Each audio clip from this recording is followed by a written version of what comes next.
I've never been so happy to be so wrong, and the man who proved me wrong is Alex Pereira. So today we will talk all about that, just how wrong I was, and most importantly, what is and should be next for the champ Alex Pereira. First thing first, his knockout of Ankalaev, the Big Ank, in under a minute and 20 seconds, is one of the most impressive UFC title fight performances ever. Easily, man, easily. Not only that, it's not like he caught him while Ankalaev was rushing him with a questionable takedown attempt or anything. No.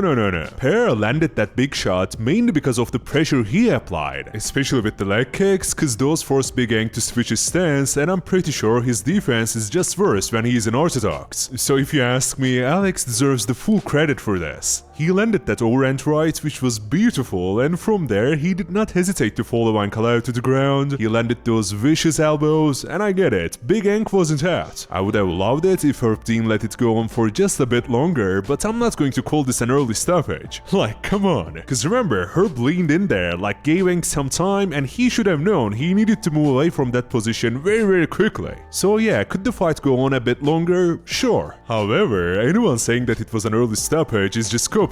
It is what it is. Look, in case you are underestimating how wonderful of a performance this was, I'm asking you, isn't it absolutely crazy that the same Pereira who landed only 11 significant strikes to the head in the first fight, landed like what, 2, 3, even 4 times that in under a minute and a half this time? You just can't possibly convince me this wasn't impressive, because it was impressive in such a major way. And that's why I'm hyped beyond belief for the next few fights Pereira may get to have. The guy is 38 years old, okay? At best, he has a couple fights left in him, you know? And if I was the UFC, I would definitely lean more towards super fights, so to say. Cause let's be honest here, do we want to see him fight Olberg or something? The answer to that is of course no. So I gotta say, I'm kind of surprised how Uncle Dana tried to shut down the possibility of Pereira going up to heavyweight in the press conference right after UFC 320. Now, I have to admit, I'm a big Yuri fan, alright? I just love the dude so much, and I wouldn't necessarily mind if he got another shot at the title, especially considering how he is on this insane hot streak of 2 KOs against Hill and Khalil. So I can see a world where the UFC goes for that. It would make sense if Pereira was saying, no, I don't want to move up. But my man, Dana, the UFC, whoever is making these fights, Pereira is actively saying he wants to. We have two options when you think about it, okay? We either give Pereira a direct shot at the title against Tom Aspinall, which is a very hard fight, or we just give him a super fight against Jones at the White House, cause why not, I guess? Yeah, a championship belt wouldn't be on the line, but maybe the UFC can create a BMF belt at heavyweight just for this. Kinda corny, but can work in theory. Jones has been saying he will do anything and everything to fight at the White House, so maybe this is it, huh? If we are being real though, both of these matchups are very tough for Pereira, let's just not kid ourselves. Yet, who knows, maybe he is that guy who will prove us wrong again. I mean, I'm quite skeptical, but I sure hope so. I don't know if you've seen it, there was this clip of Tom Aspinall saying if he ever got to fight Pereira, he would just run across the cage, full rugby tackle Alex right away. And you know what, I appreciate his honesty, that approach probably would be the smartest way to go about it for him. Let's think about it a bit more though, even if Aspinall wins, he gets so much hype and bandwagon fans. The fight itself of course sells incredibly well, so if I'm the UFC I would call this whole thing a great business move. If Pereira wins though, then you know what you do. You do the Jones fight after and vice versa. Pereira can also fight Jones first, cause you know, John is an American and the White House card needs an American fighter to headline it. So yeah, even if that happens first and Pereira wins, we just give him Aspinall next. I personally think both of these scenarios are extremely unlikely to happen. I mean, I don't want to blindly hate on Alex after he just got his best victory to date, yet I'm just not seeing him winning against Aspinall or Jones, there's no way, man. I would say Pereira probably does the White House thing, puts on a good show and says, hey y'all, I tried to have a go at heavyweight, didn't work out, I'm moving down to light heavyweight, and boom, that's when we get the Yuri rematch. I don't want Olberg, I don't want the Big Ank rematch, even though I would say he deserves it. Don't be so defensive right away. Yes, even after getting knocked out in the first round, he does deserve the rematch. The guy won the first, so in an ideal world it would be only fair if they settle this with a trilogy. Still, I know it's not going to happen. That's alright, that's okay. What I'm saying is, Alex has a very high chance of having at least one more fight at light heavyweight, and call me crazy, call me biased, I would just love for that to be Yuri instead of Olberg. Isn't it crazy, man, to think Alex Pereira was pretty much set up so he could get beaten by Izzy as an easy title defense, and now the dude is the biggest star in the sport. When everyone counted him out, including beating me, by the way. He managed to bounce back, he asserted his will. I'm not gonna lie, as I said, I'm happy to be proven wrong by him. Let me know what you think. What should be next for this man? Do you rate the move up to heavyweight division, or are you saying he should just stick here and try to rack up a few more title defenses? Please comment your thoughts down below. I promise I will be reading each and every one of them. Last but definitely not least, do not forget to subscribe and take care until the next time. Cheers!